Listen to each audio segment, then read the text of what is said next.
I will let you win the coin toss here and see where you want to go with our first pick of the draft. Would you like to pick first or defer to the second half? I'll defer. I knew you were going to do that. Such a nice guy. You're like, There's a guy you should just take. That's why I want you to do it. Who's the nice guy of NFL coaches? That's who you are. Just The guy who's give fired. you guys the ball. The guy who's fired. There you go. You are the Dan Quinn of golf podcasts. Someone. Yeah. There's a guy at the top that I think you love, that near the top that you should take. Do you want me to take Xander? Yeah. All right. I wasn't going to spend the money right off the top, but you want me to spend the money. I'm taking Xander, 10,300. Lock him in.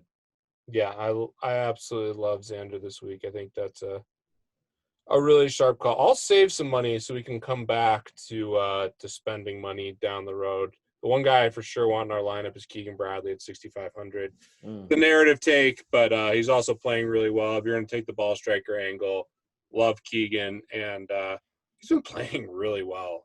And the putter is going to be the big part of it, but a really strong finish 2 weeks ago. Could have easily won the golf tournament. Just had a really bad Saturday round. So Keegan Bradley, 6,500. I think he's strong this week. Yeah, I think that's a good call. It makes a lot of birdies, and I think he'll be good on this golf course.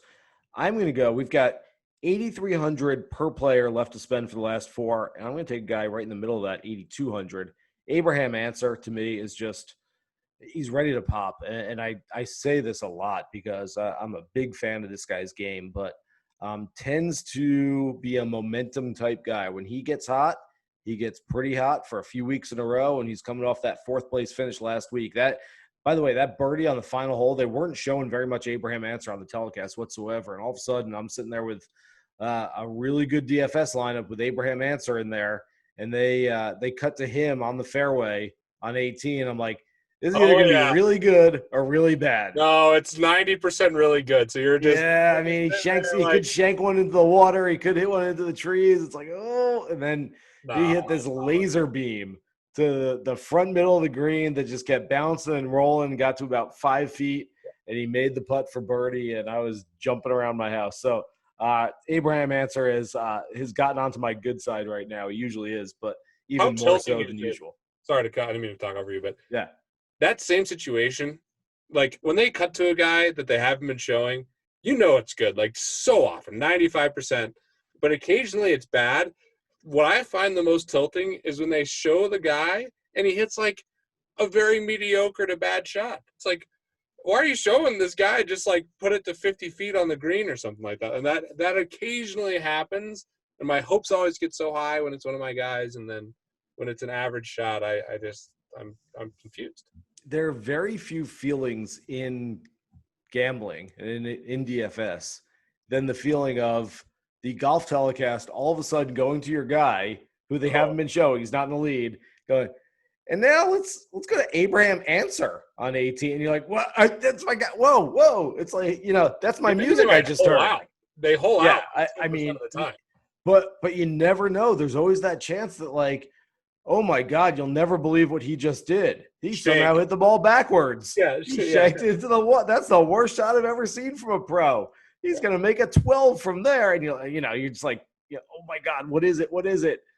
And even when Answer hit that shot, the first thing out of the announcer's mouth, I think it was Rich Lerner, said, ooh, caught that one a little thin. Ooh, that one, took a low trajectory. And it's like, oh man, they're just going to show like how some shot, if you don't hit the right shot into 18, could bounce over the green, go 40 yards past or something like that. Instead, rolled right up there. So, good things.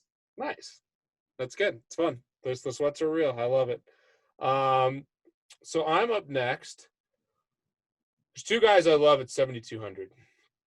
Brian Harmon and Billy Horshold. I'm going to have to figure out who's chalkier, but I'll go with Brian Harmon for now. Really good form. We were on him last week. I like both those guys a ton. I imagine I'll have exposure to both. But I'm going to go with Brian Harmon. He's coming off some good form, and we were both on him last week. Okay, so I'm going to ask you this question. If you're going between the two of those guys, are we looking for ball strikers or are we looking for guys who can get it up and down from everywhere? And I think that comes down to what kind of course is this going to be? Is it going to play soft with lower scoring? If that's the case, I want Horshold. is going to play fast and firm where you're going to miss a bunch of greens and you're going to have to get up and down a whole lot during the course of a round, then I want Brian Harmon. Brian Harmon's one of the best chippers in the game. Billy Horschel, one of the better iron players. So I think it just comes down to what kind of course it is. We can put Harmon down for now. And by the way, right below them at 7,100, Siwoo Kim. Watch out. We didn't mention that name yet, but he's got massive upside. Watch out, Siwoo Kim. That's a name that don't let that name sort of sneak past you at 7,100 this week because there's a lot of upside on that one. Not when he's the favorite. Buy him when he's down here. Exactly. Yeah, we had him as a favorite or close to it a few weeks ago. Like, I'm not doing Siwoo there, but Siwoo here this week. Watch out for Siwoo. I like that. Okay, we've got 8,900 per man left. Let's see. If I do this, I'm just trying to do some math, and that gets you to that. Save some. Oh, I know where you're going to go. This is like a chess game. This is great. I'm going to make a move, and I know exactly where you're going to make a move right after I make my move. Perfect. What do you think of that? Perfect. I'm going to go with my boy Joaquin Niemann at 7,500. Oh, yeah. That is interesting. That leaves us 10-3, right? Correct. 10-3. You know that I know that you know that I know that where you're going. I'm actually confused that you think that, because that leaves me in a weird spot. I want to go. I like Matthew Wolff in DFS, but I kind of want to go Morikawa here. Who are you thinking? Whoa! I thought you were jumping at Wolff. I like Wolff. I thought Matthew Wolff, leave 300 on the table. Smash. Sold. I love Matthew Wolff for DFS. So much upside birdie making. Yeah, I think that's a really sharp play. And I don't like him in betting, but in DFS, I think he'll catch much lower ownership than the other guys. I think it's like by the way, and I did really well last year with kind of catching on to the fact that Victor Hovland had this great record when he first turned pro on the weekends, especially the final rounds. He was just on fire. He was shooting 65 every single Sunday. And Matthew Wolff is the kind of guy that if you're playing showdown lineups, if you're playing weekend lineups in DFS, and Matthew Wolff is sitting there in 35th place, and he's not really doing a whole lot, he's the kind of guy. He's exactly what we talk about when we say find a guy who's not just going to pack it in on the weekend, to find a guy who wants to go out there and make some eagles and is going to get aggressive and fire at pins. And that's Matthew Wolff to me. That's exactly what he will do if he's mired in the middle of the pack. And so for me, yes, he's a really good play pre-tournament in these lineups. You're smirking at me a little bit, Peter, as if I agree with you. I think for those showdown lineups later in the weekend, I love playing Matthew Wolff on a regular basis. That's what he just did this last week. He just went nuclear on the weekend. The guy has got some serious firepower, and he's way longer than people realize. And he's hitting it like right there with Bryson. I love Matthew Wolff, and I think DFS-wise, I'm happy that you put us there because he's a perfect pay-up to be contrarian. All the guys above him are going to be more popular, I think, in DFS this week, and Wolff at 10K is a pay-up to be contrarian play, which I love. Is it worth doing a couple lineups this week where you're basically taking, kind of what we said earlier, taking guys you don't like? You don't like Koepka, but you know what? No one else is going to like Koepka either. Jason Day, who looked unbeatable, who looked great for about a month and a half, has now looked not so good for a month and a half coming off a miscut. Throw Jason Day in there. Just guys who – they can play well. They're not scrubs. They're not guys who aren't good players, but is it worth making some lineups out of guys who, you know what? I don't really like them, but I don't think a lot of the general public likes them either, so might as well take these guys at some lower ownership. Yeah, if there's a week to do it, it's this week. Koepka, Jason Day, Jordan Spieth all kind of fit that mold. So it doesn't feel great clicking them, but yeah. And Koepka probably the most out of those three. I'm worried about Jason Day's back, and hopefully Spieth can find some positive momentum. How fun would it be if Spieth, was first-round leader or something like that at Augusta? I'm rooting for Jordan. He just listened to a podcast recently with Jordan. He's a thoughtful, amazing guy, and I know I bet against him a lot, but I'm genuinely rooting for him. So, yeah, all those guys are interesting, and this is the week to take shots on ownership. Maybe not put all of them together. You only need a couple guys to get leverage versus the field, but I do think this week more than others, ownership matters a ton. By the way, I don't do this often, but I'm going to read one of my tweets, and it's not because of the entertainment value, but the informational value.